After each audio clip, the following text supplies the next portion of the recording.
Hello friends, एक बार फिर से आपका स्वागत है अपने YouTube channel my study point पर। तो साथियों, कैसे हैं आप सब? आई होप कि आप बहुत ही बेहतर होंगे और अपने घरों पर सुरक्षित अपने क्लास 10th के एग्जामिनेशंस की काफ़ी बेहतरीन ढंग से तैयारी कर रहे होंगे। तो चलिए आज के इस लाइव टेस्ट को बिना देर किए शुरू करेंगे। लाइव टेस्ट को शुरू करने से पहले एक बार आपसे रिक्वेस्ट है कि आपके जितने फ्रेंड्स हैं जो क्लास 10th में हैं और आने वाले समय में एग्जामिनेशंस में अपीयर होने वाले हैं, उनको जल्दी से जल्दी जितना ज़्यादा से ज़्यादा हो सके इस सेशन को शेयर कीजिए। इस सेशन को शेयर कीजिए। अगर आप चैनल पर पहली बार आए हैं तो चैनल को सब्सक्राइब ज़रूर कर लीजिएगा। चलिए देखिए, आज के लाइव टेस्ट को स्टार्ट करेंगे।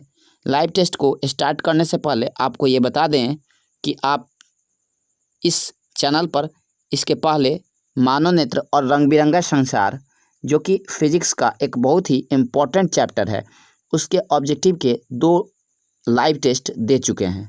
और आज का जो लाइव टेस्ट होगा वो मानव नेत्र एवं रंग बिरंगा संसार का तीसरा और काफ़ी महत्वपूर्ण लाइव टेस्ट है। तो इस टेस्ट में एंड तक ज़रूर बने रहिएगा, ठीक है। इस टेस्ट को ध्यान से दीजिएगा और सारे प्रश्नों को ध्यान से कीजिएगा, अन्यथा आपके परीक्षा में 2 या 3 नंबर ज़रूर छूट सकते हैं, ठीक है। तो चलिए बिना देर किए इस टेस्ट को शुरू करेंगे। आपको देते हैं हम समय 30 सेकंड का। आपके जितने भी फ्रेंड्स हैं जो एग्जामिनेशंस में अपीयर होने वाले हैं आने वाले समय में, उनको इस सेशन को ज़्यादा से ज़्यादा और जल्दी से जल्दी शेयर कीजिए। जितना जल्दी से जल्दी हो सके सारे लोगों को ले करके आइए और वीडियो को लाइक ज़रूर कर दीजिएगा। तो जैसा कि आपको पता है कि 2 लाइव टेस्ट में हम लोग क्वेश्चन संख्या 44 तक पढ़ चुके हैं। आज हम प्रश्न संख्या 45 से आगे बढ़ेंगे, ठीक है।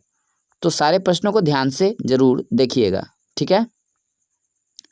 चलिए बिना देर किए हम इस सेशन को शुरू करेंगे। देखिए, एक बात और कि अगर आपने पिछले 2 टेस्टों को नहीं देखा है या फिर नहीं दिया है तो उसका लिंक मैं डिस्क्रिप्शन में डाल दूंगा इस वीडियो के एंड के बाद, उसको भी ज़रूर देख लीजिएगा, ठीक है। और सारे प्रश्नों के आंसर कमेंट ज़रूर कीजिएगा, ठीक है। और चैनल पर पहली बार विजिट कर रहे हैं तो चैनल को सब्सक्राइब ज़रूर कर लीजिएगा। चलिए देखते हैं क्वेश्चन संख्या 45 की ओर। देखिए, आपने पढ़ रखा है इस चैप्टर को बहुत ही बेहतरीन तरीके से, तो आप अब इसका सही तरीके से जवाब दीजिएगा। देखिए, प्रश्न 45 में पूछ रखा है कि मंद प्रकाश में किसकी शीतलता से पुतली पूर्ण रूप से फैल जाती है? बताइए। ऑप्शन ए है कॉर्निया, बी है परितारिका, सी है एरिस एंड डी है इनमें से कोई नहीं। बताइए 45 का प्रश्न 45 का जो राइट आंसर है वो क्या होगा? चलिए आप लोग अब कमेंट कीजिए, बताइए प्रश्न 45 का जो सही जवाब होगा वो क्या होगा? बोलिए, बताइए। तो देखिए, मंद प्रकाश की जो शिथिलता से पुतली पूर्ण रूप से फैल जाती है, इसके पीछे जो मेन वजह होता है वो होता है किसका? परितारिका का। आपको ये बातें सारी याद होनी चाहिए। चलिए ठीक है, 45 का जो सही आंसर होगा वो सही आंसर होगा कौन सा? Option number B. चलिए ठीक है, ठीक है। हम बढ़ जाएं प्रश्न 46 की ओर। बोलिए, कमेंट में बोलिए, कमेंट सेक्शन में कमेंट कीजिए, क्या मैं प्रश्न 46 की ओर बढ़ जाऊं? देखिए, एक बार फिर से वापस से सबको मैं गुड इवनिंग बोल देता हूं। गुड इवनिंग टू ऑल भाई, सबको गुड इवनिंग, ठीक है। चलिए फिर देखते हैं क्वेश्चन संख्या 46 को। देखिए, प्रश्न 46 में आपसे पूछा गया है कि नेत्र गोलक के गोल होने पर देख पाते हैं। ऑप्शन ए है निकट की वस्तुओं को, बी है दूर की वस्तुओं को, सी है 25 सेंटीमीटर की दूरी पर की वस्तुओं को, एंड डी है इनमें से कोई नहीं। बताइए इसका सही जवाब क्या होगा? देखिए, अगर आप एग्जामिनेशंस में 470 प्लस अंक लाना चाहते हैं ना, तो इस वीडियो को एंड तक ज़रूर देखिएगा। इस वीडियो में अंत समय तक ज़रूर बने रहिएगा, क्योंकि इस वीडियो में वो सारे प्रश्न हैं जो आपको ढकोसलाबाजी से बचाते हुए नंबर देने में कारगर सिद्ध होंगे, ठीक है। इस वीडियो में एक भी प्रश्न वैसा नहीं है जिसमें ढकोसले से संबंधित बातें की गई हों, ठीक है। सारे के सारे प्रश्न टू द पॉइंट एग्जामिनेशंस के दृष्टिकोण से बहुत ही ज़्यादा इम्पोर्टेंट है। बताइए 46 का सही जवाब क्या होगा? नेत्र गोलक के गोल होने पर हम क्या देख पाते हैं? तो याद रखिएगा, इसका जो सही आंसर होगा वो होगा ऑप्शन नंबर ए, निकट की वस्तुओं को। ये प्रश्न शायद ही आपको पढ़ने को या देखने को मिला होगा। चलिए ठीक है, चलिए बढ़ते हैं क्वेश्चन संख्या 47 की ओर। ठीक है, बुरा मत मानिएगा। ठीक है, जो बात है वो हम क्लियर बोलते हैं। देखिए प्रश्न 47 में पूछ रखा है, वस्तु को हटा लेने के बाद भी नेत्र पटल पर प्रतिबिंब कितने सेकंड तक रहता है? बताइए इसका सही जवाब क्या होगा? देखिए ऑप्शन ए है 1/10 पर सेकंड। ठीक है, उसका दे रखा है 1/20 पर सेकंड, 1/16 पर सेकंड एंड 1/5 पर सेकंड। बताइए, मतलब 1/10 सेकंड रहता है, या फिर 1/20 सेकंड रहता है, या फिर 1/16 सेकंड रहता है प्रतिबिंब, या फिर 1/5 सेकंड रहता है। ठीक है, किसी वस्तु को हटा लेने के बाद नेत्र पटल पर प्रतिबिंब कितने सेकंड तक रहता है? ठीक है, बताइए 47 का सही जवाब क्या होगा?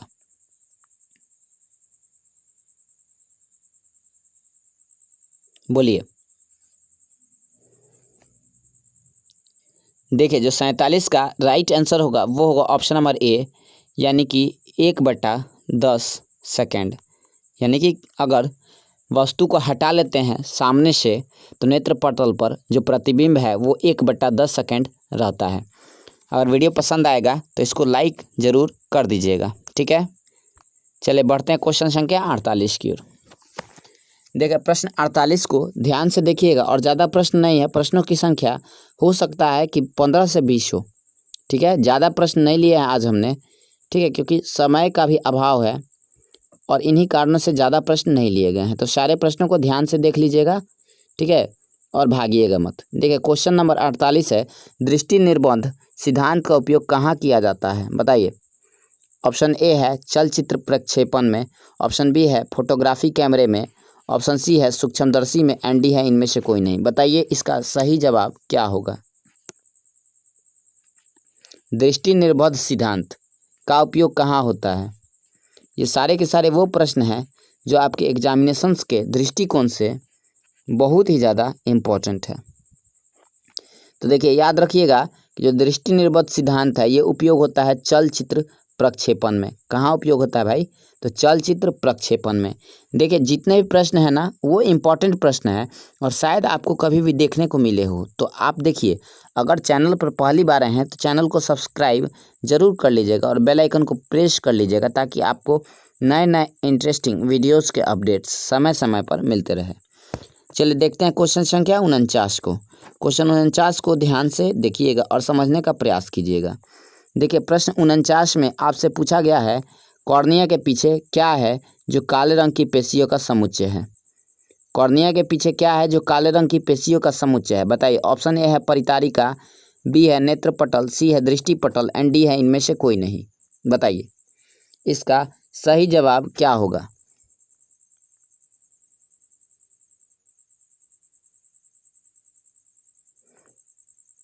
कॉर्निया के पीछे जो काले रंग की पेशियों का समुच्चय होता है उसे हम क्या कहते हैं?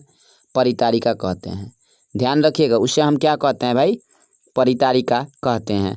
49 का जो सही जवाब होगा वो होगा ऑप्शन नंबर ए। याद रखिएगा, 49 का जो राइट आंसर होगा वो होगा ऑप्शन नंबर ए, यानी कॉर्निया के पीछे काले रंग की पेशियों का समुच्चय कहलाता है क्या? परितारिका। चलिए देखते हैं क्वेश्चन संख्या 50 को। क्वेश्चन 50 को आराम से और ध्यान से देखिएगा। प्रश्न 50 में पूछा गया है कि आयु में वृद्धि होने पर मानव नेत्र में संवेदन क्षमता घट जाती है, यह दोष कहलाती है। बताइए। आयु में वृद्धि होने पर मानव नेत्र में संवेदन क्षमता घट जाती है, यह दोष क्या कहलाती है? बताइए। ऑप्शन ए है अबिंदुकता, बी है दीर्घ दृष्टि दोष, सी है लघु दृष्टि दोष एंड डी है जरा दूर दृष्टि। बताइए इसका सही जवाब क्या होगा? बोलिए। प्रश्न 50 का सही जवाब क्या होगा? बोलिए।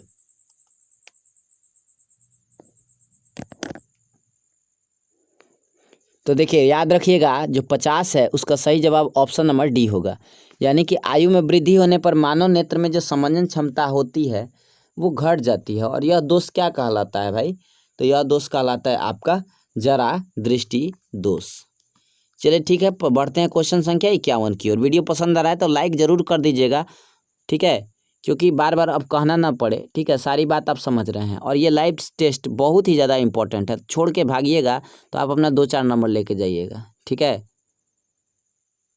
देखिए क्वेश्चन 51 में पूछ रखा है, कॉर्निया में दोष अर्थात उसके पूर्णतः गोलीय न होने के कारण जिस प्रकार का नेत्र दोष होता है। अब समझिएगा बात को, क्या लिख रखा है, कॉर्निया में दोष अर्थात उसके पूर्णतः गोलीय न होने के कारण किस प्रकार का नेत्र दोष होता है, बताइए। ऑप्शन ए है अबिंदुकता, बी है दीर्घ दृष्टि दोष, सी है जरा दृष्टि दोष एंड डी है लघु दृष्टि दोष। बताइए क्वेश्चन 51 का सही जवाब क्या होगा।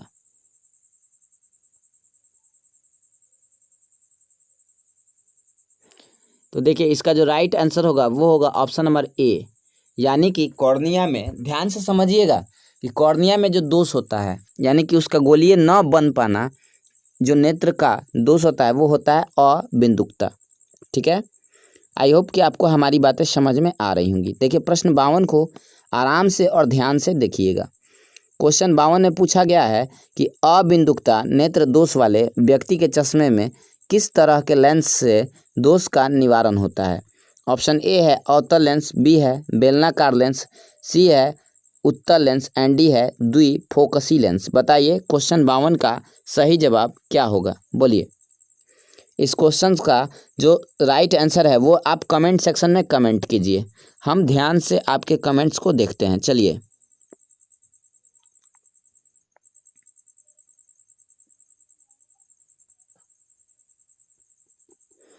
बताइए इसका सही जवाब क्या होगा, कमेंट सेक्शन में कमेंट कीजिए भाई।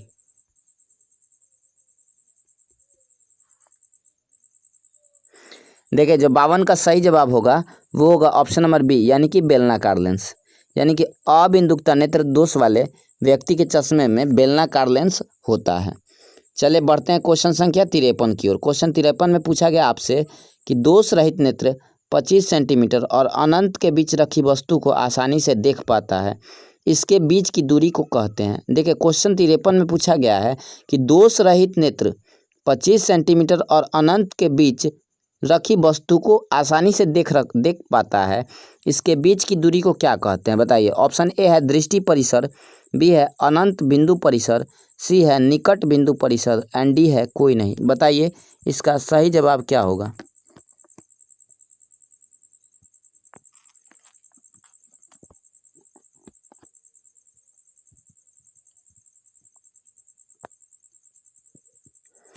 ध्यान रखिएगा कि 25 सेंटीमीटर और अनंत के बीच की वस्तु को आसानी से जो देख पाता है, इसके बीच की दूरी कहलाती है क्या, दृष्टि परिसर। 53 का जो सही जवाब होगा वो होगा ऑप्शन नंबर ए, ठीक है। मज़ा आ रहा है सेशन में, एक बार लिख के बताइए यस सर, एक बार कमेंट सेक्शन में यस सर कमेंट कीजिए, इसके बाद हम आगे बढ़ते हैं। और वीडियो पसंद आ रहा है तो इसको जम के लाइक कर दीजिएगा, ठीक है। अब ज़्यादा प्रश्न नहीं लिए हैं, प्रश्न आपको बहुत ही कम प्रश्न मिलेंगे आज के सेशन में, ठीक है। आपका और ज़्यादा से ज़्यादा 10 से 5 मिनट, मतलब 5 से 10 मिनट समय और लिया जाएगा, ठीक है।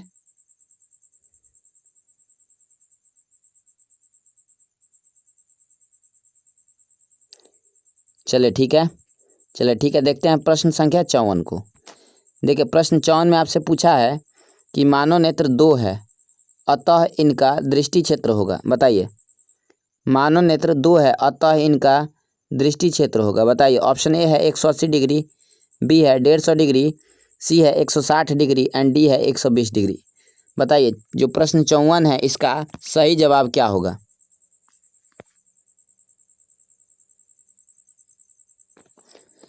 देखिए याद रखिएगा कि मानव नेत्र 2 है और इसका दृष्टि क्षेत्र होता है कितना, 180 डिग्री, ठीक है।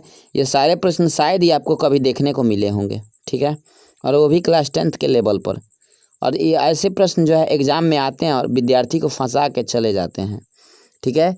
तो वीडियो में एंड तक जरूर बने रहिएगा। देखिए क्वेश्चन नंबर 55 है कि दूरदृष्टि वाली आंखें साफ साफ देख सकती है क्या। ऑप्शन ए दूर की वस्तुओं को, ऑप्शन बी निकट की वस्तुओं को, सी बड़ी वस्तुओं को एंड डी इनमें से कोई नहीं।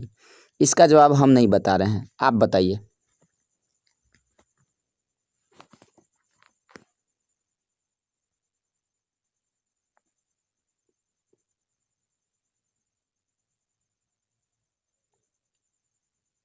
देखिए जो इसका राइट आंसर होगा वो होगा ऑप्शन नंबर ए। बहुत ही इजी प्रश्न है ये वाला, कि दूरदृष्टि वाली आंखें साफ साफ क्या देख सकती है, दूर की वस्तुओं को। जिसको दूरदृष्टि दोष होता है वो नज़दीक की वस्तुओं को स्पष्ट नहीं देख पाता। ये बात आपको बहुत ही भली भांति पता है, ठीक है। चलिए देखते हैं क्वेश्चन संख्या 56 को, ठीक है। वीडियो पसंद आ रहा है तो लाइक ज़रूर कर दीजिएगा और दबा के शेयर कीजिएगा, ठीक है। चलिए देखते हैं क्वेश्चन 56 को। क्वेश्चन 56 में पूछ रखा है कि दीर्घ दृष्टि दोष होने का क्या कारण है, बताइए। ऑप्शन ए है, ध्यान से सुनिएगा, अभिनेत्र लेंस की फोकस दूरी का घटना। ऑप्शन बी है, नेत्र गोलक का बड़ा हो जाना। ऑप्शन सी है, अभिनेत्र लेंस की वक्रता का घटना। एंड ऑप्शन डी है, अभिनेत्र लेंस की फोकस दूरी का अत्यधिक हो जाना। बताइए प्रश्न 56 का सही जवाब क्या होगा। दीर्घ दृष्टि दोष होने का कारण क्या होता है, तो देखिए आपको पता होना चाहिए। इसका सही जवाब क्या होगा, ऑप्शन नंबर डी होगा, यानी कि अभिनेत्र लेंस की फोकस दूरी का अत्यधिक हो जाना। दीर्घ दृष्टि दोष कब होता है, जब अभिनेत्र लेंस की फोकस दूरी का अत्यधिक हो जाती है, अधिक नहीं अत्यधिक हो जाती है, ठीक है। तो इन सारे प्रश्नों को आप ध्यान से देखिएगा और रटते चलिएगा, ठीक है। वीडियो पसंद आ रहा है तो इसको लाइक ज़रूर कर लीजिएगा। देखिए क्वेश्चन 57 में आपसे पूछा गया कि अभिनेत्र लेंस की फोकस दूरी में परिवर्तन किया जाता है। ऑप्शन ए है पुतली द्वारा, बी है दृष्टि पटल द्वारा, सी है पक्षाभि पेशियों द्वारा, एंड डी है परिचारिका द्वारा। बताइए जो प्रश्न 57 है इसका सही जवाब क्या होगा। अभिनेत्र लेंस की फोकस दूरी में परिवर्तन किसके द्वारा किया जाता है, बताइए।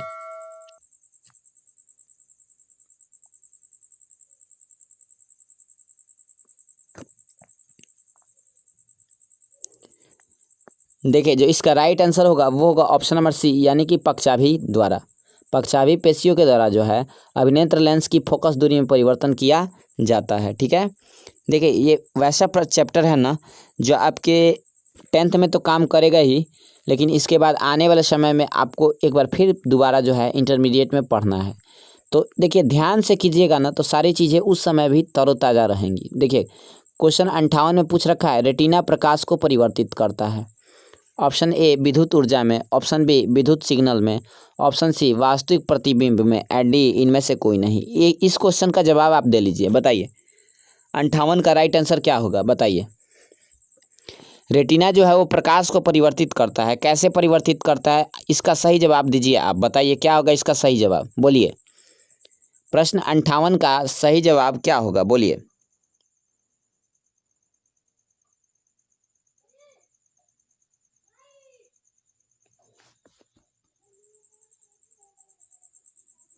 देखिए आपको पता होना चाहिए जो रेटिना है वो प्रकाश को विद्युत सिग्नल के रूप में परिवर्तित करता है।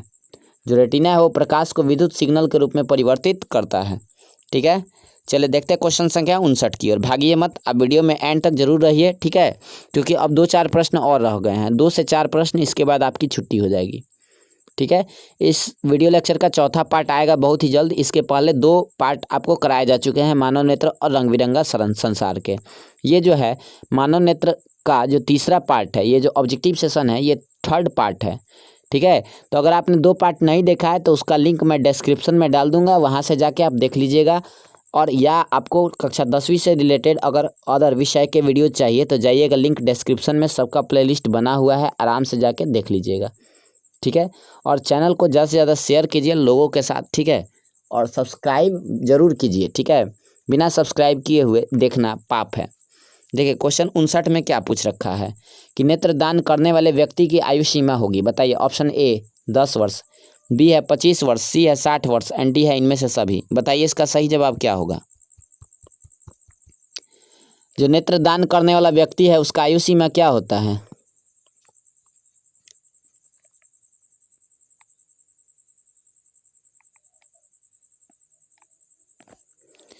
देखिए जो इसका सही जवाब होगा वो होगा ऑप्शन नंबर डी, यानी कि इनमें से सभी। चाहे 10 वर्ष का हो, चाहे 25 वर्ष का हो, चाहे 60 वर्ष का हो, वो अपना नेत्रदान कर सकता है बिल्कुल आसानी के साथ। चलिए देखते हैं क्वेश्चन संख्या 60वें को। ठीक है, हमने बस 65 प्रश्न लिए हैं, ज़्यादा प्रश्न नहीं लिए हैं, मतलब 5 प्रश्न और होंगे। ठीक है, ये 60वां है, इसके बाद 5 प्रश्न आपको और मिलेंगे। आराम से सबको देख लीजिए, बिना देखे भागिए मत, नहीं तो भागिएगा तो आप मेरा कुछ नहीं ले जाइएगा, आप अपना ले जाइएगा। चलिए देखिए, क्वेश्चन संख्या 60 में आपसे पूछ रखा है कि मृत्यु के पश्चात कितने घंटे के अंदर नेत्र निकाल लेना चाहिए, बताइए। ऑप्शन ए है 2 से 3 घंटे के भीतर, बी है 4 से 6 घंटे के भीतर, सी है 8 से 10 घंटे के भीतर एंड डी है 10 से 12 घंटे के भीतर। बताइए प्रश्न संख्या 60 का सही जवाब क्या होगा।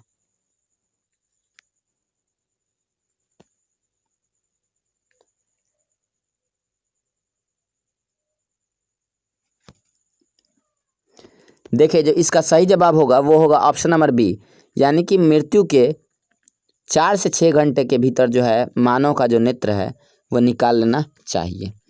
चलिए देखते हैं क्वेश्चन संख्या 61 की ओर। क्वेश्चन 61 को ध्यान से पढ़िएगा। इनमें से कौन व्यक्ति नेत्रदान कर सकता है। ऑप्शन ए है संक्रामक रोग से पीड़ित, बी है मधुमेह का रोगी, सी है दमे का रोगी एंड ऑप्शन डी है बी एवं सी दोनों। आपके हिसाब से अनुमानतः इसका सही जवाब क्या होना चाहिए, बताइए।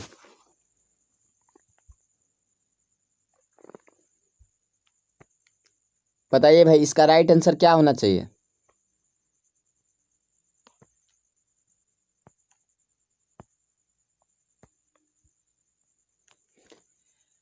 तो देखिए, याद रखिएगा, इसका जो सही जवाब है वो ऑप्शन नंबर डी होगा, यानी कि मधुमेह का रोगी हो या फिर दमे का रोगी हो, आँख से क्या लेना देना है, ये दोनों के दोनों अपना नेत्र दान कर सकते हैं, लेकिन संक्रामक रोग से पीड़ित व्यक्ति नेत्र का दान नहीं कर सकता है।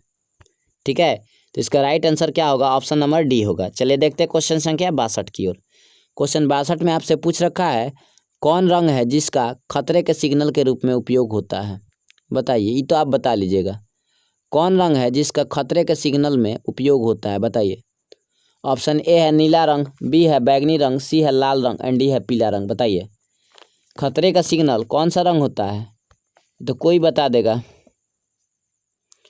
इसका सही जवाब क्या होगा, ऑप्शन नंबर सी होगा, लाल रंग जो है वो खतरे का निशानी होता है। इस प्रश्न में ज़्यादा कुछ था नहीं कि आपको समझाया जाए।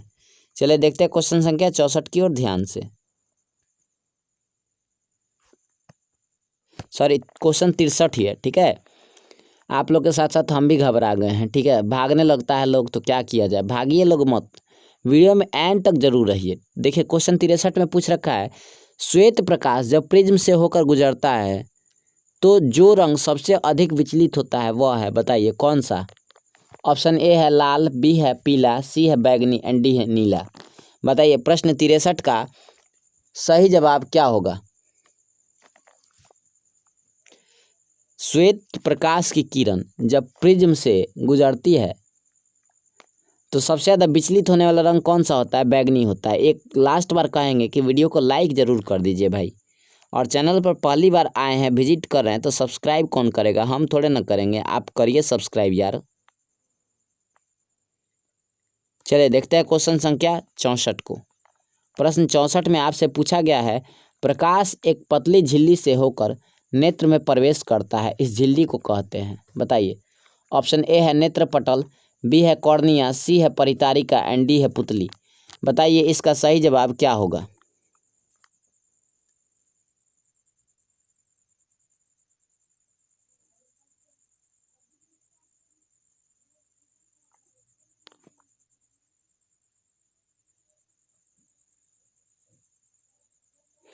तो देखिए, जो 64 का सही जवाब होगा वो होगा ऑप्शन नंबर बी, यानी कि कॉर्निया। ठीक है, इसका जो सही जवाब होगा वो क्या होगा, ऑप्शन नंबर बी होगा। ध्यान रखिएगा कि एक प्रकाश एक पतली झिल्ली से होकर नेत्र में प्रवेश करती है और वो पतली झिल्ली कॉर्निया कहलाती है। चलिए, आई होप कि आपको हमारी बातें समझ में आ रही होंगी। अब ये अंतिम प्रश्न बचा है, इसके बाद आप जाइएगा सोइएगा, आपको जो समझ में आएगा कीजिएगा। इस अंतिम प्रश्न को ध्यान से देख लीजिए, और एक बात याद रखिएगा कि इसके बाद एक पार्ट और आएगा मानव नेत्र से संबंधित, उसमें भी 20-22 प्रश्न रहेंगे। उसके बाद मानव नेत्र का जो आपका चैप्टर है वो पूरी तरीके से ऑब्जेक्टिव से समाप्त हो जाएगा। और इन चारों वीडियोज़ को आप पढ़ लीजिए ध्यान से, आपको कोई अन्य चैप्टर, लेसन, किताब, कोई चीज़ पढ़ने का जरूरत नहीं है। देखिए क्वेश्चन 65 में पूछ रखा है कि प्रिज्म से होकर सूर्य का श्वेत प्रकाश गुजरने पर श्वेत प्रकाश 7 रंगों में विच्छेदित हो जाता है। इनमें लाल रंग का प्रकाश का विचलन क्या होता है? ऑप्शन ए है बैंगनी प्रकाश से कम, बी है हरे प्रकाश से कम, सी है आसमानी से कम एंड डी है सभी रंगों से कम। बताइए 65 का सही जवाब क्या होगा? अगर प्रिज्म से होकर सूर्य का श्वेत प्रकाश गुजरता है तो प्रकाश जो श्वेत प्रकाश है वो 7 रंगों में विच्छेदित हो जाता है। और किस रंग का विचलन सबसे ज़्यादा कम होता है? मतलब लाल रंग का जो प्रकाश का विचलन है वो कैसा होता है?